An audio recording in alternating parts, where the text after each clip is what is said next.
Mimi Fun!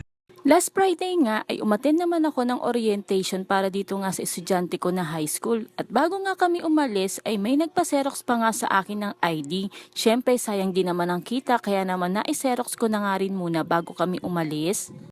Nasa labas na nga kami nito nang naalala ko na wala nga pala akong dalang ballpen kaya pinauwi ko nga muna itong si Nicole para naman kumuha nga siya ng ballpen. Ay nako, nahihiya pa nga mabidyohan itong ang si Nicole.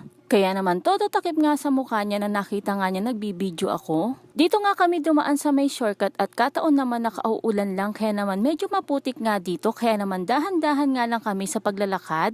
Napansin ko nga nandito nga sa dinadaanan namin ay nagamas na nga yung mga damo dito. Saglit lang naman ang lakarin at andito na nga kami dito nga sa may high school. Maaga pa naman kami dumating kaya naman may mga nanay pa nga at parents nga na nandito nga sa labas. Pumasok na nga din kami at hinanap namin kung saan nga ba mag-a-attendance. Mga ilang minuto pa nga ay nagsimula na nga itong pa-orientation sa mga parents at student.